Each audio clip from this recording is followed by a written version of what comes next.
Hey guys, Joe here with Unconventional Me. I want to do a fast video on fertilizing during the winter. To do or not to do. As you can see right here, this is a citrus bloom. Actually, it's a ponderosa lemon. Some people are going to tell you, if you watch different videos, don't fertilize your citrus trees during the winter. But I got to tell you something, guys. These citrus trees, if you're overwintering them in a greenhouse or in your actual house, they don't realize it's winter. So don't keep back fertilizer based on the calendar. Use your trees and your plants to indicate when you should start your fertilizing. Now, I have plants that need no fertilizer in the winter because they lose their leaves. And then I've got other plants, they don't lose their leaves, but they really don't grow much during the winter. They do actually kind of slow down. And then I've got other plants like this lantana behind me. And then I'm trying to think of most of my citrus, they might have a short little span of sleep time. It's about a month. But it's really not much. And so there's other plants that I mean to say that have pretty much active growth all year round. And each one of those plants, I approach fertilizing in a different way. The stuff that loses their leaves, they don't need any fertilizer. I don't fertilize them during the wintertime. Now, when I say the wintertime, I don't mean what my calendar says is wintertime. I mean what they tell me is wintertime. So those guys are in the winter. Okay, keep in mind when I say this, there's some stuff that needs chill hours. Okay, that's a different video, but I leave them out in the winter. Okay, I'm in Ohio, and I bring them in when the temperatures on the forecast tell me it's going to get colder than what they can handle, and that's when I bring them in. Usually by that time they've acquired enough chill hours that they need in order to bloom. Those guys have lost their leaves, and I don't fertilize them. The other stuff that has their leaves, but they really don't grow much, you know, my ice cream bean cherry, my pineapples, even my banana plants, hibiscus, they hold their leaves, but they really don't have much growth. I do fertilize them a tiny bit, okay? But then I've got stuff like this lantana back here. These little buddies, they really don't slow down too much, you know? But that's a smaller margin of plants. For the most part, if you're overwintering your stuff, you're looking at something that's a subtropical or a actual full-fledged tropical. I don't hesitate to give everything that's not losing its leaves a little bit of fertilizer all year round. A little bit. What you want to keep in mind, guys, is they don't realize it's winter.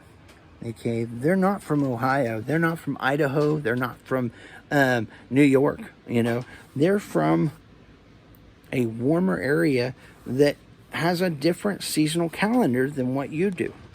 And so if you go by what some, I think, are well-intentioned, that suggest don't fertilize in the winter, you might be holding back your trees from getting the growth and the development that they could be getting. So again, watch your plants, let them tell you when it's time to bloom and when it's time to start feeding.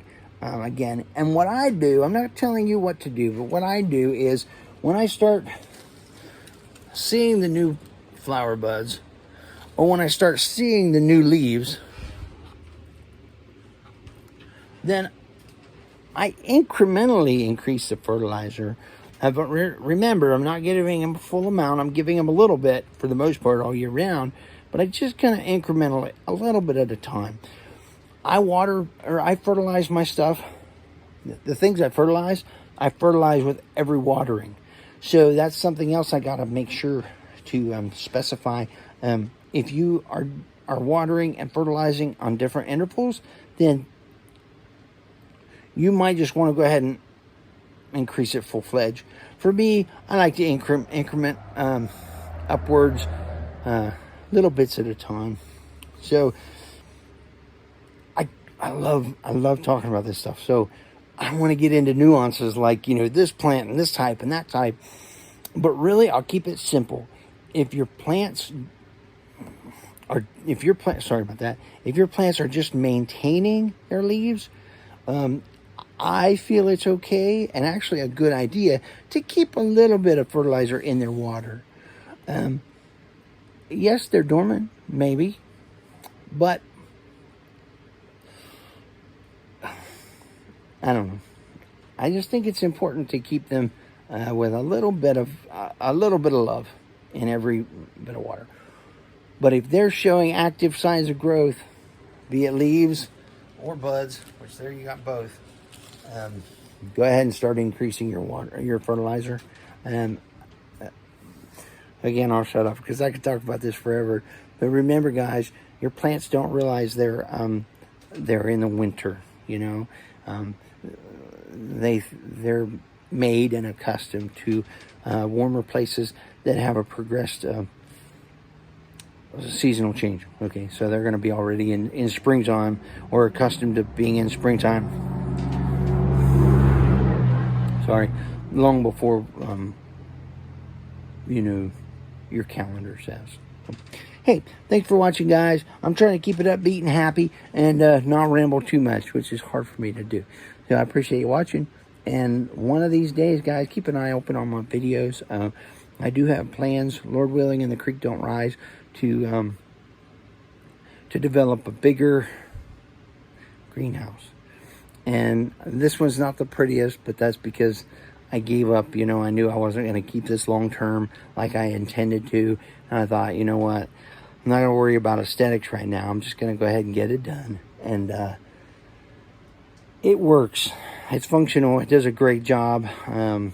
But I do hesitate sharing what I do share because my greenhouse isn't that pretty. I mean, I've got algae growing on the roof, for goodness sake. So I'm not trying to impress anybody. I just hope what I can share with somebody offers some encouragement and helps you steer clear of the hard knocks I've had to learn from. So thanks for watching, guys. I hope everybody's doing good. Take care.